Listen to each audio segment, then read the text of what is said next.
The driving force of life is sex.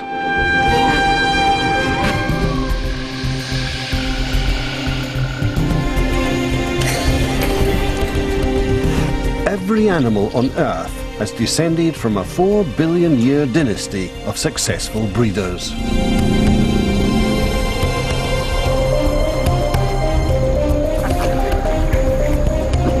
The urge to breed comes from genes that compel creatures to fight and even die for sex.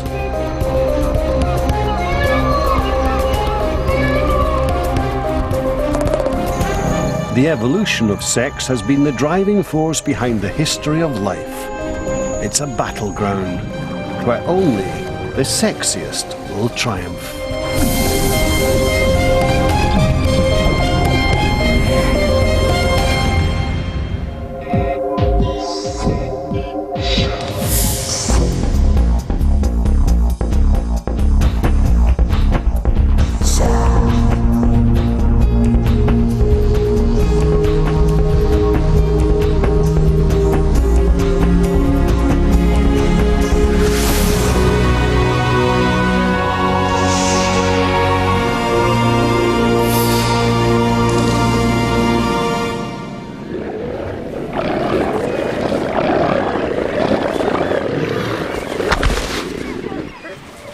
Many of nature's bloodiest battles are fought for the sake of sex.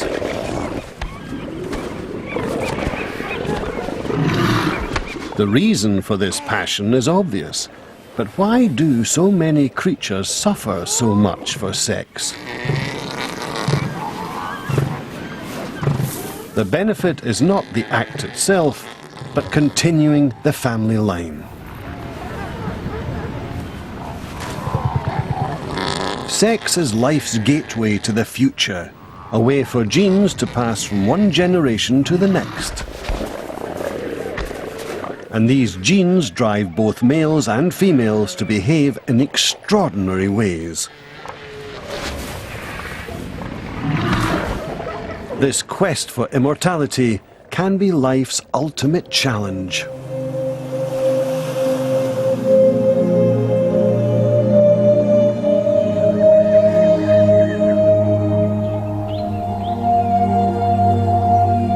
But in pursuing this quest, one sex usually pays a higher price than the other.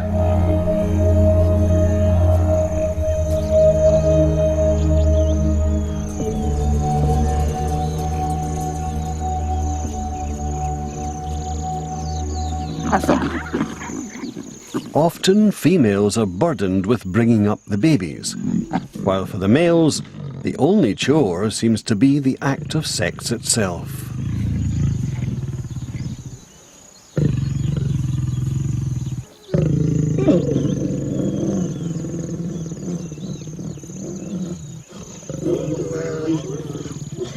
Sex aside, it often seems that females could raise families on their own.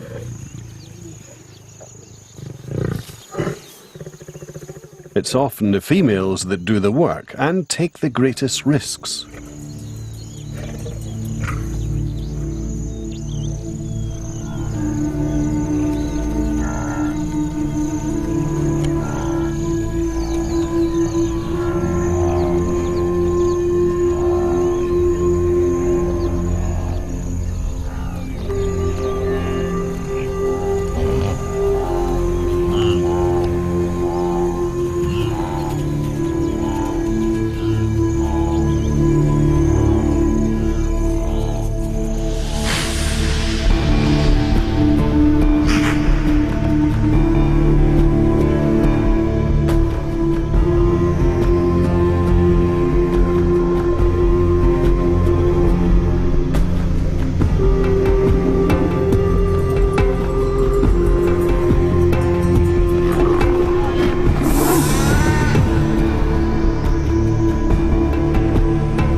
Hunting is always dangerous. Even when caught, prey can still injure the hunters.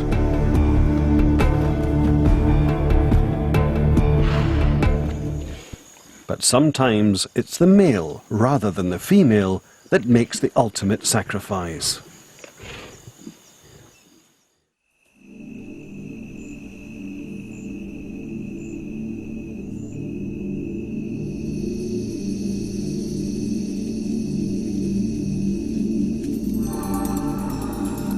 This male redback spider has found a female's lair. But will she see him as a potential suitor or her next meal? His footsteps vibrate the web in a particular way that he hopes will identify him. She gets the right message and stays still. Tentatively, he maneuvers into place. One false move, and he'll be dead.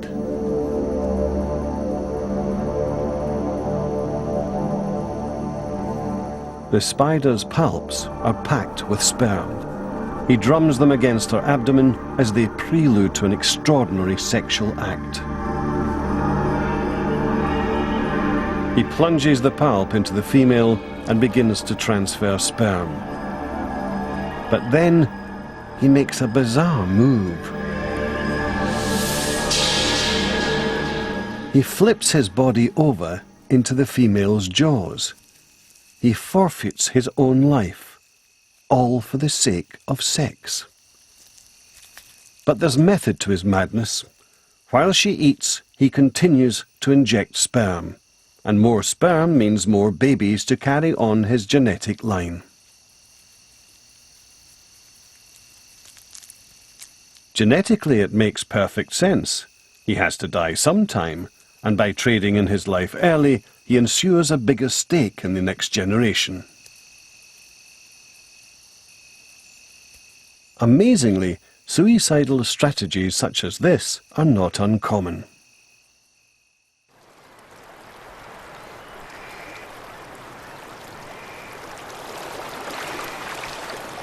In this river, sockeye salmon are reaching the end of their lives.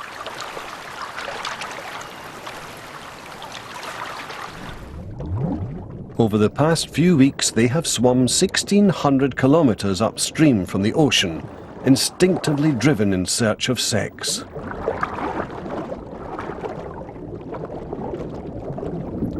It's the journey of a lifetime.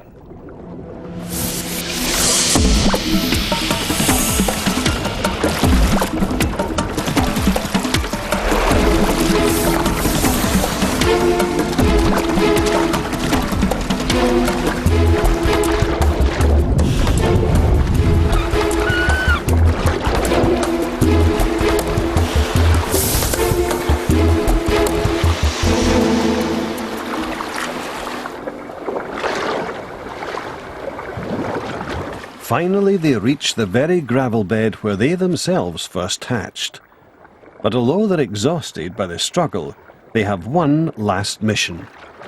They must now compete for mates. The males jostle one another for the chance to fertilize a female's eggs.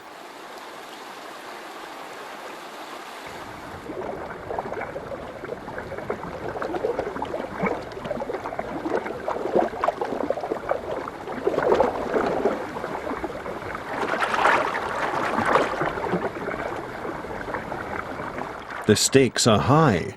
Those that win will breed, and their genetic line will continue, while those that lose are destined to evolutionary oblivion. Every salmon will die, but some will live on through their offspring.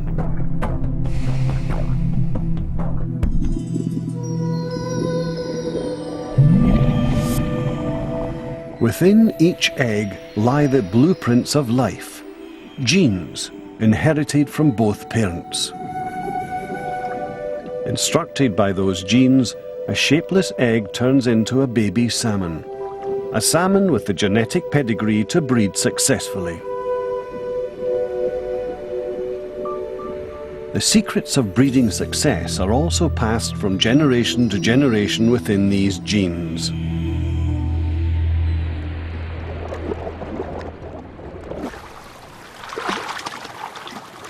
But there are easier ways to pass on genes, ways that don't require the sacrifices of sex.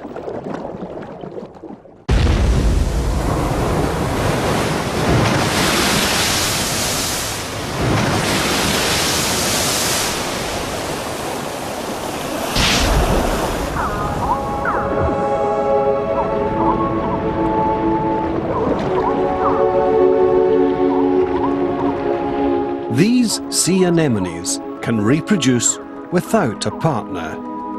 They don't need sex. The anemones simply split themselves down the middle to create two identical animals, clones.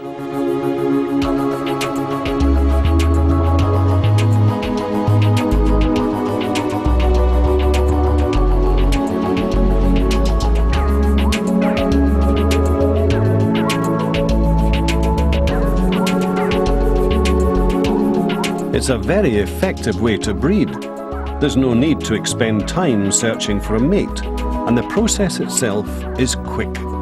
In just a few hours, one anemone can divide into babies able to reproduce in exactly the same way.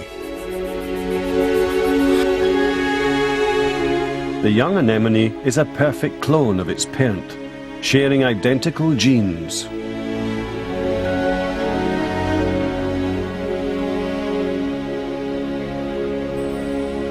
And cloning as a means of rapid reproduction is a method also used by more complex animals.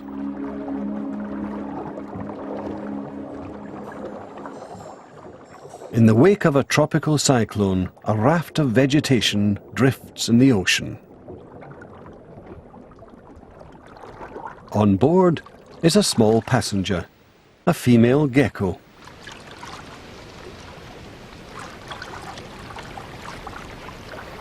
The raft runs aground on a remote island. It's a safe haven, but there are no other geckos here, so no chance of her finding a mate. But this gecko is no average castaway. Isolation isn't a problem for her. It's an opportunity. Because she's fully equipped to reproduce alone. Once in the shady interior of the island, she wastes no time in starting her own colony. She lays eggs, but she doesn't need a male to fertilize them. The embryos that develop inside each are identical to the mother. Perfect clones.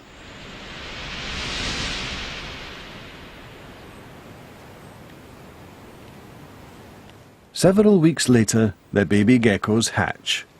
They're all female and can also lay eggs without needing to mate. Soon the island will be crawling with geckos, all descended from a single mother. In this species, there are no males.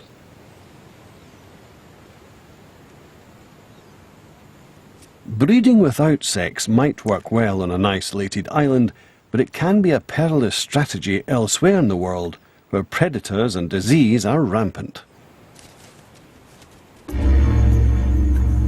In the Australian outback, cloned geckos have a much tougher time. They must be constantly on the lookout for danger. The goanna is one of the predators to avoid.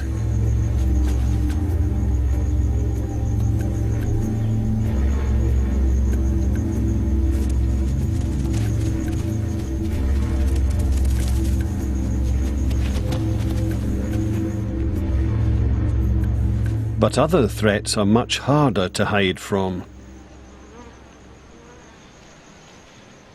Tiny parasitic mites around the gecko's eyes suck her blood.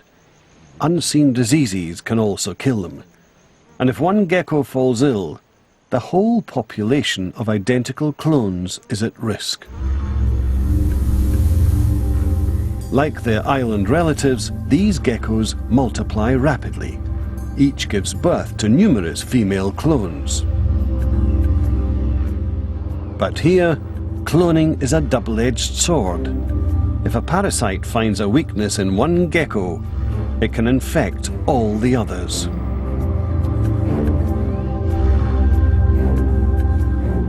The population can crash even faster than it grew.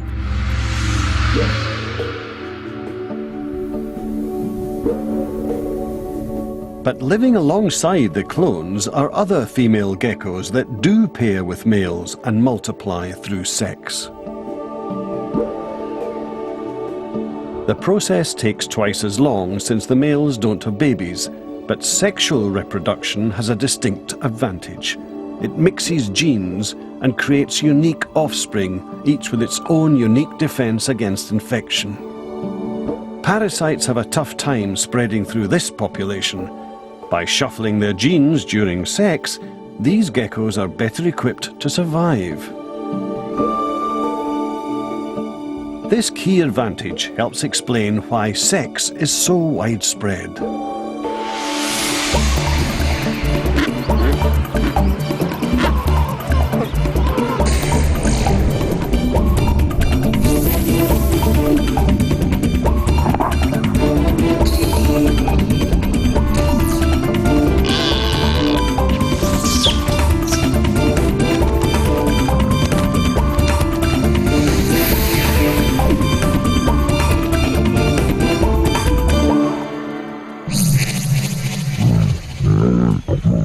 But the advantages of sex may extend far beyond merely shuffling genes. Sex revitalizes the genes themselves.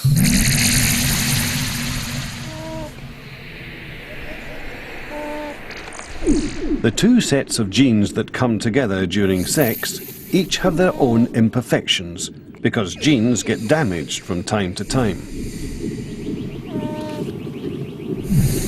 Sex actually repairs these faulty genes by replacing them with good copies from the other partner.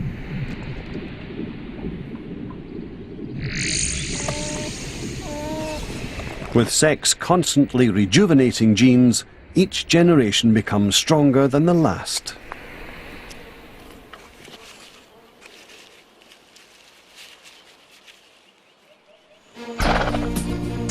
Genes have been intermingling throughout the 2 billion year history of sex. And it's the new combinations that result that propel evolution forward.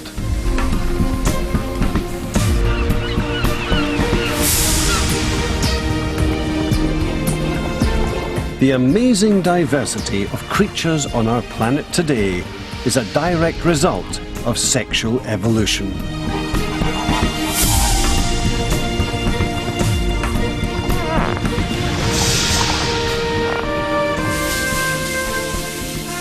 Sexual animals must swap genes when they breed, and in the mating game, the challenge is to find the best.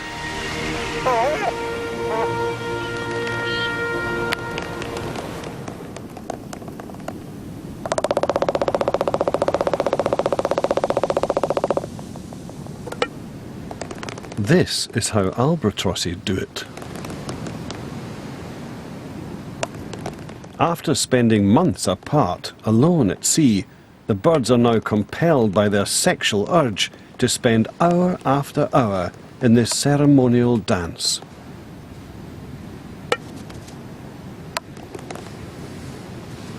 But this is not frivolous flirtation. This is how they pick sexual partners.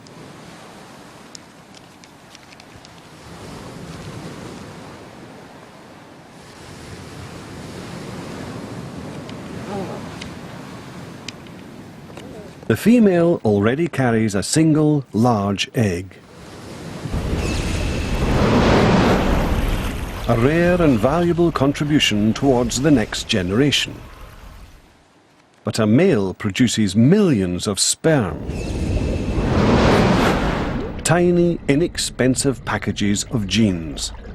This difference in size is key to the evolution of sex.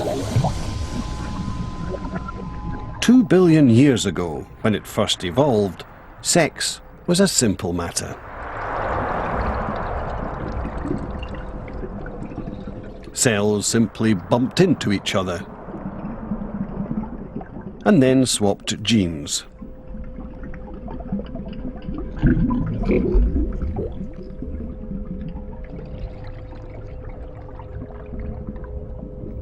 But for an average cell living in a big ocean, this wasn't always easy. Smaller, more agile cells were better at finding partners.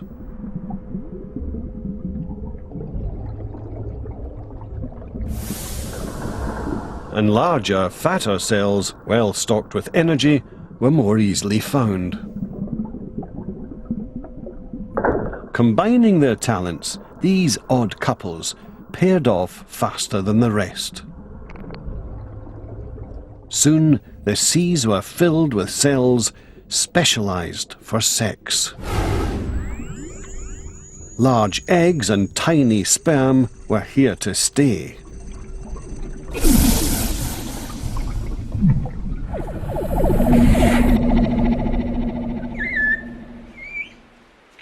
Today, the difference in size between eggs and sperm can reach amazing extremes.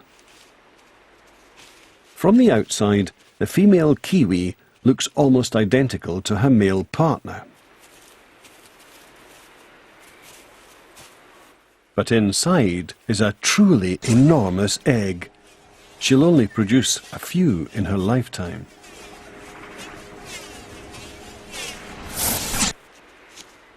The male, on the other hand, produces millions of sperm every time he mates, enough to fertilize every female kiwi on the planet. Quantity versus quality. Male versus female. Each sex has its part to play in this game. But some curious creatures play on both sides. Some of the animals here in Australia's Great Barrier Reef are hermaphrodites, both male and female. These flatworms produce both eggs and sperm, but they don't fertilize themselves. They need new genes to mix with their own, so they search for partners just like any other creature.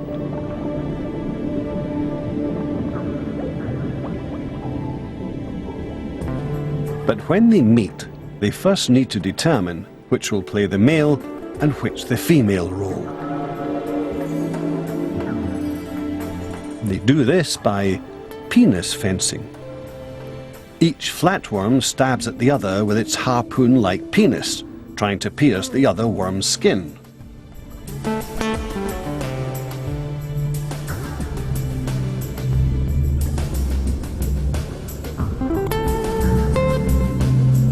The rules of this battle are simple.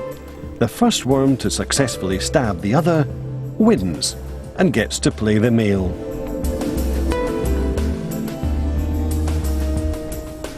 These flatworms even have two penises, twice as effective in battle and capable of injecting all the more sperm. Their sperm are small and they've plenty to spare, while they keep their large, valuable eggs in reserve. But in this contest, there's triumph in defeat. The eggs from this union will be fertilized by the sperm with the winning genes, an asset to the next generation. For male animals, spreading their genes is cheap and relatively easy.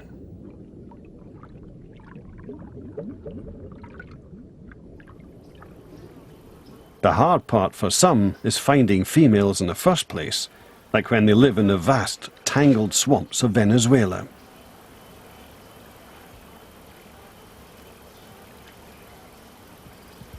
Here, all eyes are on the lookout for a dangerous, predatory female.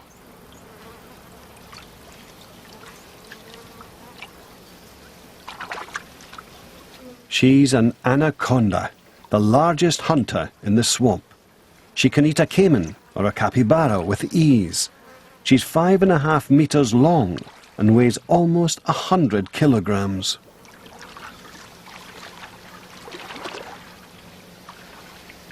And the larger she is, the more young she can have. Her fertile body acts as a beacon to male anacondas. She doesn't need to make any effort to find them.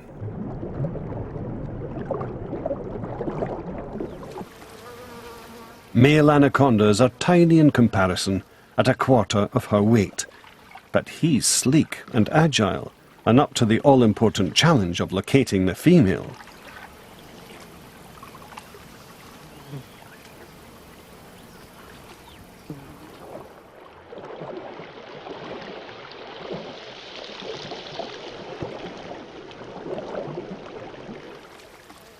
Eventually, he finds her, but she's not alone. 8 other male anacondas are already wrapped around a female. Sometimes they remain entwined like this for more than a month.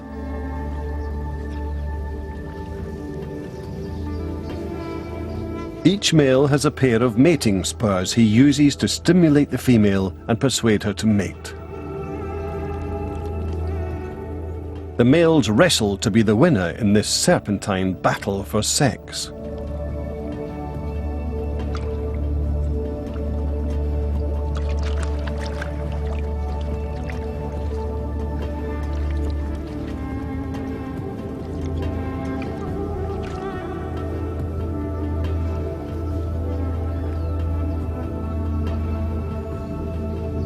The big female seems passive, but her job is simply to attract the males.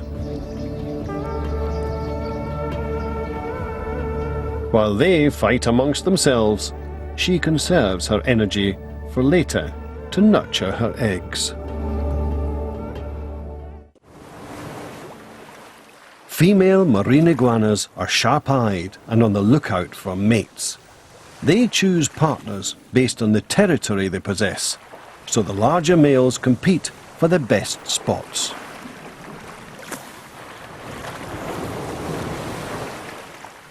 Until clear winners have emerged, eating rather than mating is the female's priority.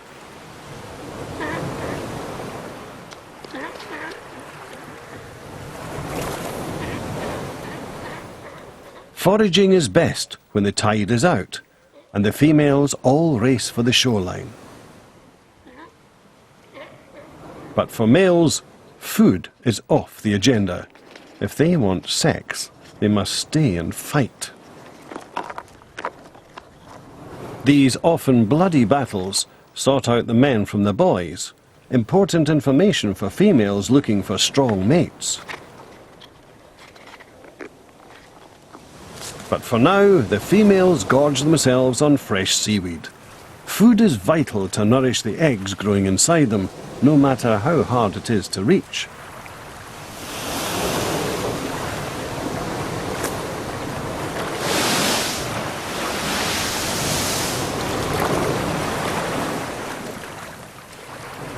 The battles between males continue through the heat of the day.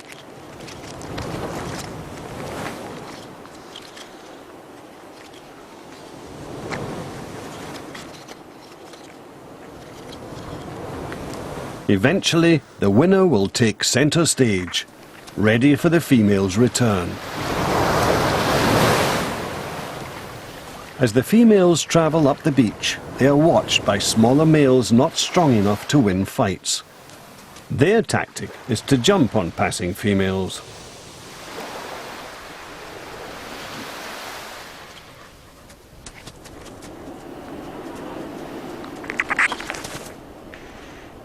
But this female wants a male that has proved his strength in battle. She continues on towards the rocks.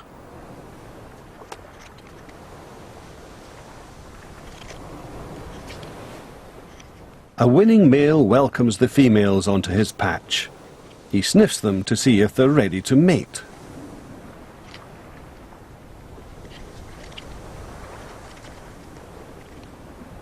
But even this is no guarantee of sex.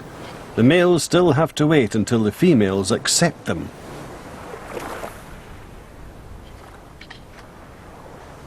Female iguanas pick their partners from a crowd of males. But how do other females pick the best when they only meet one male at a time?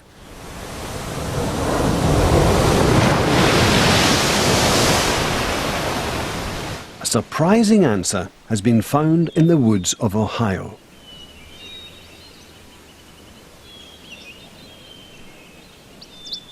In spring, wolf spiders start to look for mates. The female stays hidden, wary of predators. But she leaves a trail of silk for males to find.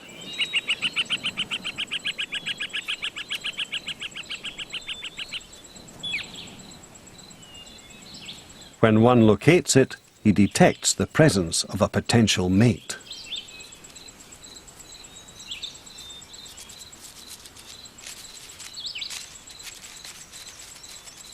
She senses his tapping signal.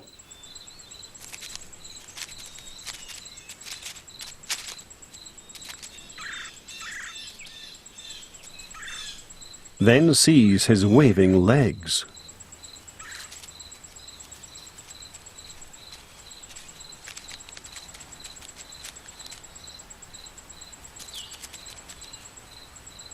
But why does she choose this male above all others? Something about him attracts her. He has long bristles on his front legs, tufts that seem to serve no practical purpose, and he shows them off by giving her a wave. Could it really be his hairy legs that catch the female spider's eye? To find out, the spider's viewing habits have been analysed on videotape.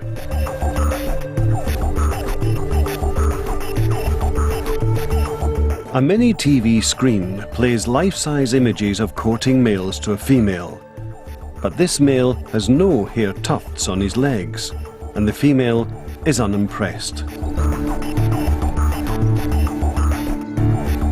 But when she sees a male with normal leg tufts, she's interested.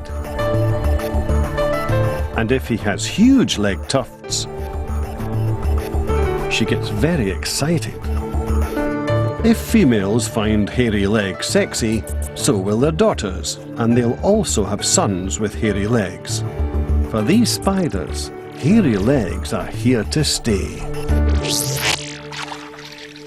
Battles between males have led to extreme displays of flamboyance, especially among birds.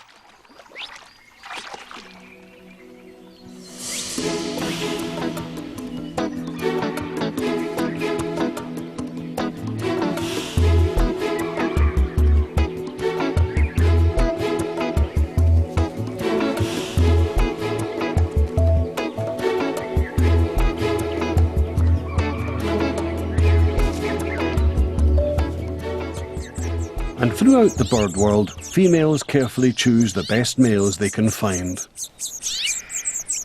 But for some females, the search continues even after they've found a mate.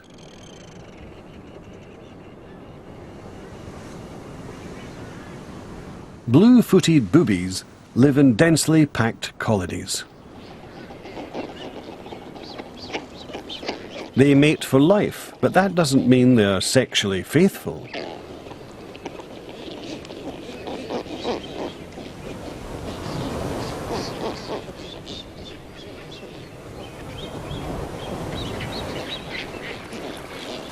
Each female has a regular partner she can depend on to feed her chicks.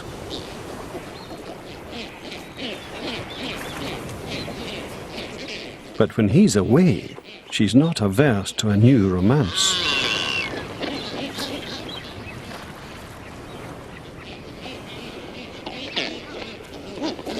When a female is home alone, other males are more than happy to keep her company.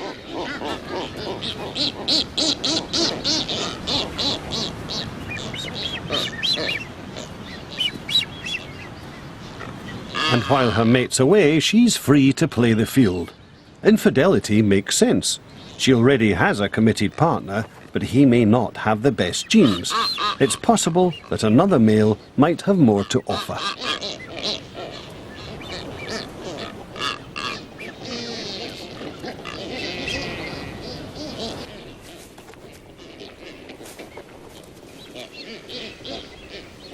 Their brief courtship leads to an inevitable end. Like all males, this one's trying to spread his genes far and wide. And the real bonus of this affair is that he won't have to bring up the chicks.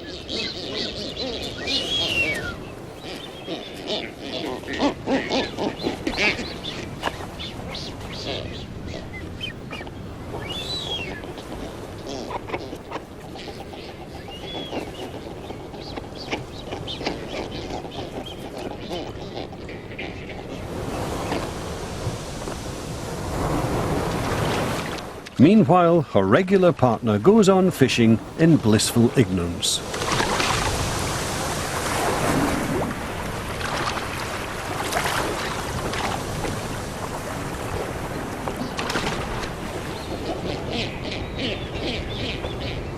But on his return, he reclaims his partner.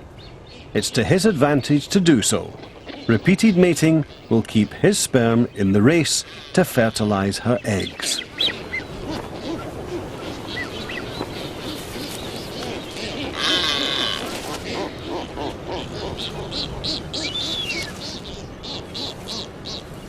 Competition amongst males often breeds dirty tricks.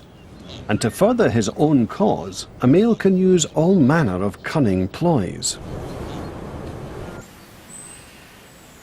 In the mountain meadows of Poland, another male does more than cheat a few rivals. He can exclude all his rivals. It's the Apollo butterfly. The males appear before the females, ready to mate quickly when the time comes.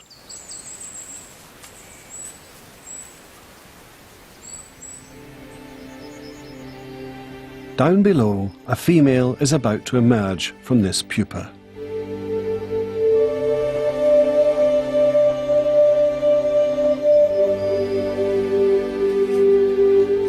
She'll be mated just once, by the male fast enough to beat the competition.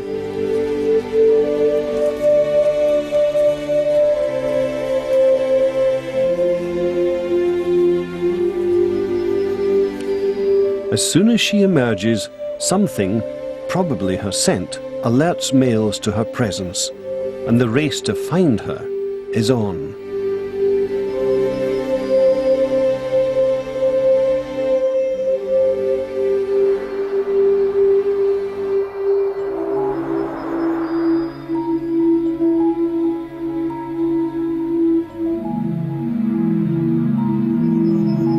Before she's even taken her maiden flight, she's discovered by this male.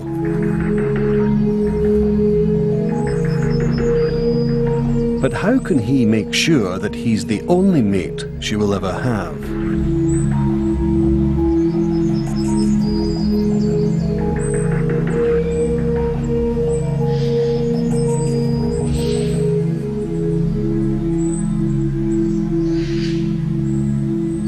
After successfully mating, he fits her with the insect equivalent of a chastity belt to ensure that his will be the only genes she receives.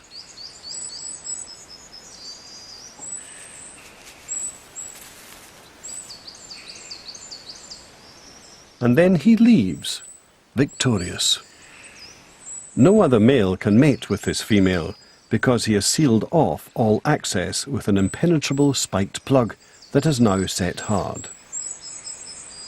The female had little choice in this mating game, but sometimes females have a surprising amount of influence.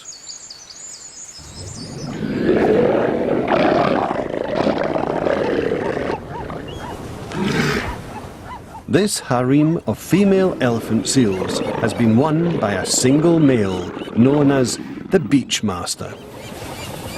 And it would seem that the females have no choice in the matter.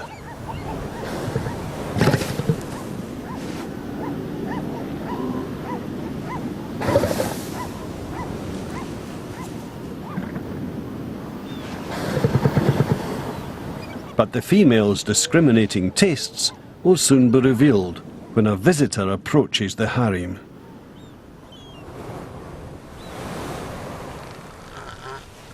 Sneaking in from the sea, a young bull is looking for an opportunity.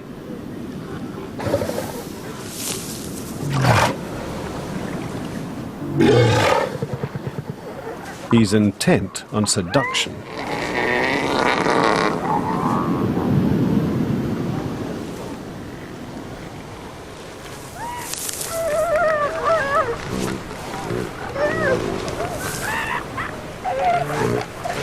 But the females raise objection to his advances.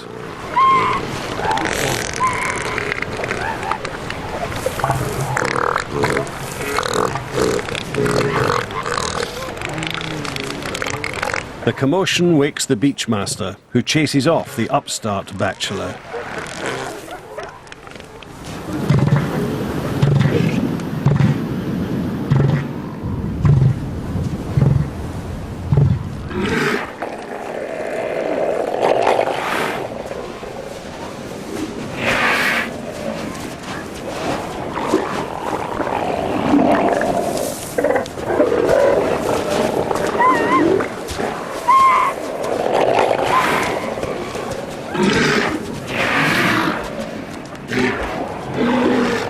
Clearly, size does matter.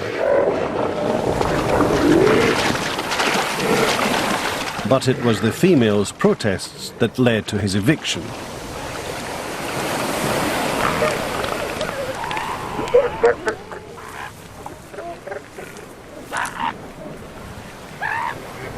These females won't settle for second best. The harem master is dominant, but only because he gets a helping hand from his harem of willing concubines.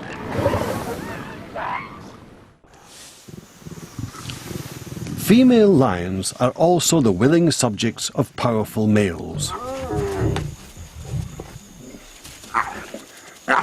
Females do the hunting, but males defend the pride against attack from other lions. If the males in a pride die, the females and cubs are left extremely vulnerable.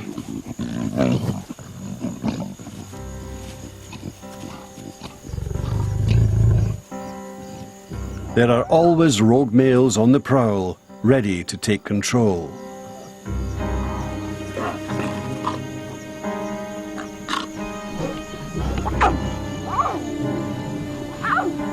And an invading male will kill any cubs he finds.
The death of the cubs may seem brutal, but it is not senseless killing. The new male does it to make sure he won't be wasting his time protecting cubs that aren't his own.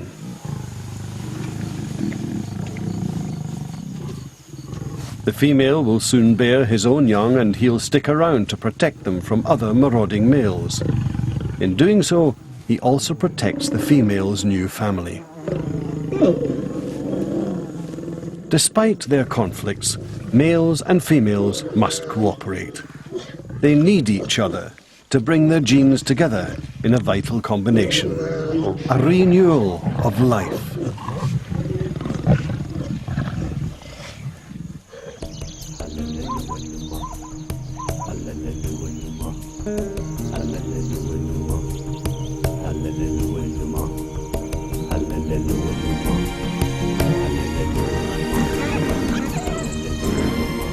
All around us live the descendants of a 4 billion year battle for survival. At the heart of that battle is sex. Despite its cost and its complexity, sex is here to stay.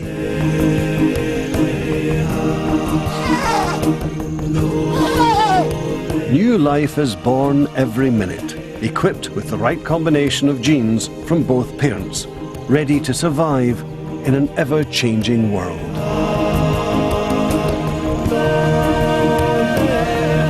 The triumph of the mating game is the future of life.